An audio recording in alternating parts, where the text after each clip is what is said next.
É porque o Conselho Eleitoral Nacional da Venezuela, controlado pelo ditador Nicolás Maduro, marcou para o dia 28 de julho, dia do nascimento de Hugo Chávez, as eleições presidenciais no país. No cargo desde 2013, Maduro vai concorrer a uma reeleição praticamente sozinho, já que não se sabe quem será ou se haverá um candidato de oposição. Maria Corina Machado, que venceu por esmagadora maioria as primárias da oposição em outubro, foi tornada inelegível e outros opositores como Henrique Capriles e Juan Guaidó também estão impedidos de se candidatar. Vou começar essa com o Roberto Mota, que também acompanha muito essas movimentações na Venezuela. Mota, eleição sem oposição não deve ser levada em consideração, né? A famosa eleição que não vale muita coisa, né? Café com leite, é isso? Daniel, para que oposição se o governo já é formado por seres iluminados que sabem tudo? A oposição só atrapalha. Aliás, pensando bem, para que eleição?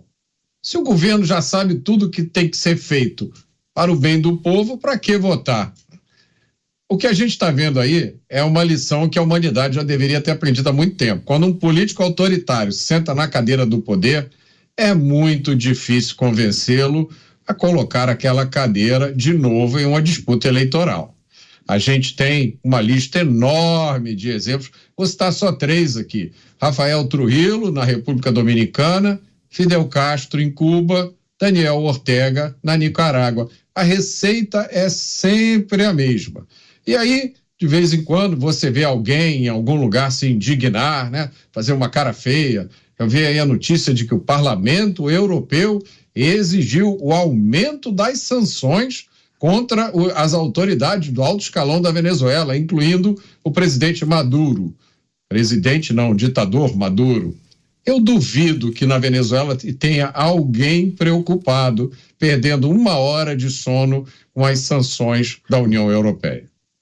E você, Alan Gani, como avalia essa movimentação na Venezuela, disputa das eleições sem oposição?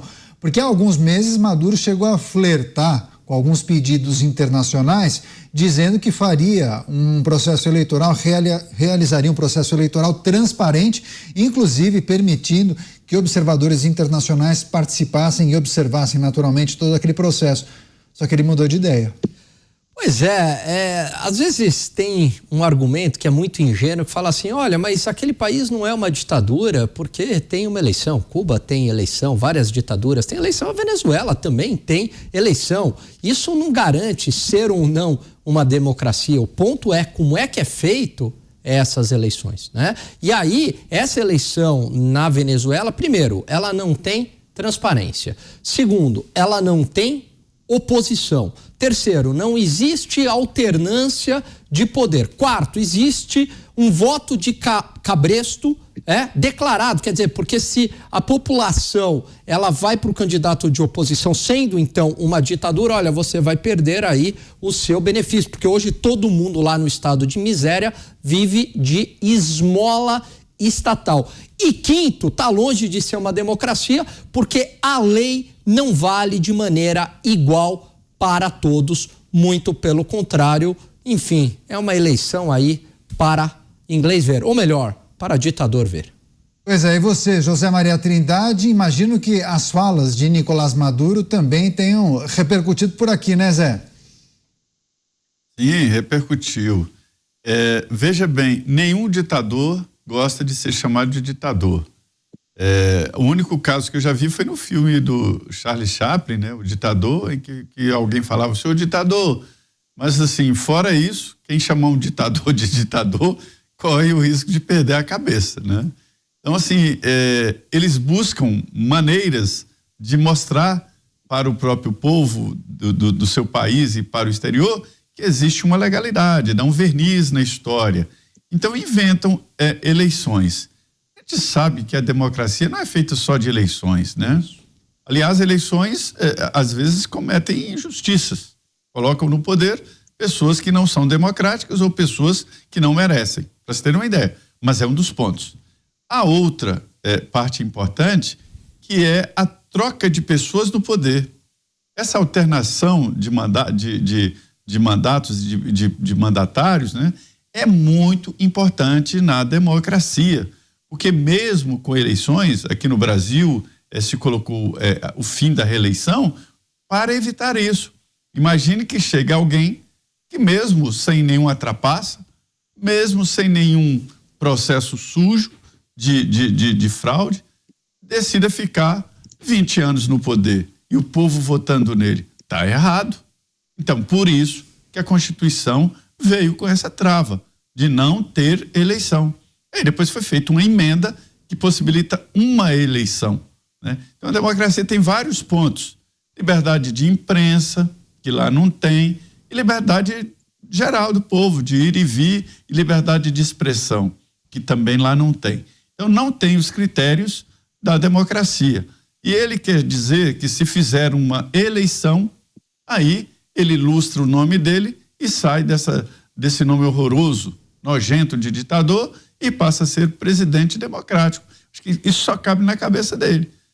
E é estranho que alguém possa comentar e comparar a oposição a Maduro à oposição aqui no Brasil. Fazer oposição aqui no Brasil é mais fácil, né? Pode fazer. O máximo é enfrentar um ou outro processo na justiça e tal. Agora vai fazer oposição lá na Venezuela para ver o que acontece. Mas essa avaliação do Maduro acaba sendo meio esquizofrênica, né, Zé Maria?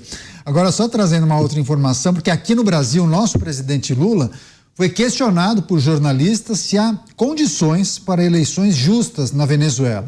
O presidente afirmou que em 2018, quando foi impedido de disputar as eleições presidenciais pelo TSE, ele não ficou chorando. Vamos escutar. Houve aqui nesse país, eu fui impedido de concorrer às eleições de 2018. Ao invés de ficar chorando, eu indiquei um outro candidato e disputou as eleições. Na Venezuela está marcadas as eleições para o dia 28 de julho, é o que eu fiquei sabendo ontem e hoje pela manhã.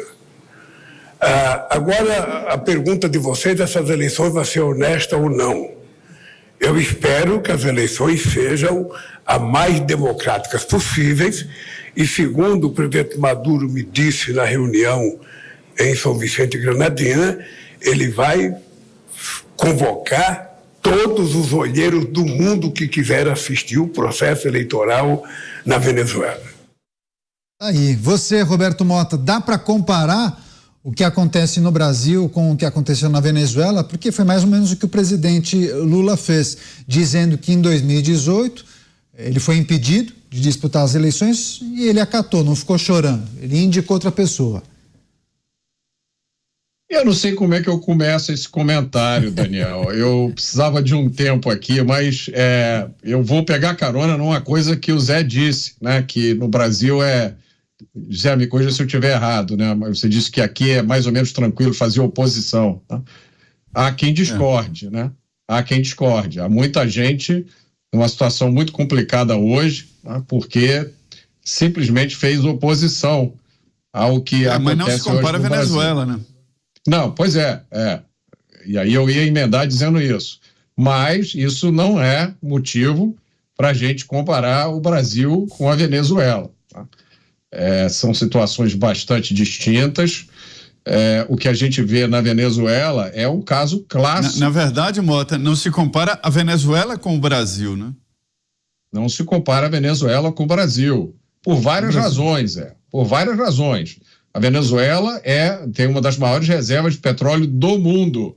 Então, a Venezuela, no dia que acertar a mão ali, no dia que ela encontrar o caminho, ela sai da pobreza, da miséria que ela está hoje para uma riqueza em pouquíssimo tempo. Tá? Agora, o que a gente vê na Venezuela é um caso clássico de ditadura. O Brasil já teve alguns casos parecidos com esse. A gente está falando aqui muito de alternância no poder, que a democracia pressupõe isso. O grande problema da democracia é quando ela coloca no poder alguém que se acha iluminado, que se acha no direito de resolver tudo, né? E as coisas já no Brasil se repetem, né? Em 1930 ocorreu uma eleição presidencial. Aí teve um grupo de políticos que achou que aquela eleição não foi muito boa. E o que eles fizeram? Tomaram o poder. Essa tomada de poder de 1930, presta atenção nisso, ela não é conhecida como golpe de Estado de 1930. Ela é conhecida como a Revolução de 30. Não é isso que a gente aprende na escola? Foi a Revolução de 1930. E aí foi ganha por Getúlio Vargas, que prometeu, o que ele prometeu? Limpar a política brasileira e dar boas condições de vida aos brasileiros. Só que, na verdade, o que ele queria era ficar no poder por muito tempo e conseguiu, né? Getúlio ficou de 1930 a 1945, depois teve que sair por pressão popular. E aí o que aconteceu, meus amigos? Em 1951 ele voltou eleito pelos braços do povo. Então a democracia tem dessas coisas. A democracia não tem só flores, canções, pessoas vestidas de branco emocionadas. A democracia tem um outro lado. E aí a gente, para encerrar o comentário, eu vou lembrar aquela frase famosa, agora não me lembro do autor, não sei se foi John Kennedy, me lembro quem foi que disse que o preço da liberdade é a eterna vigilância.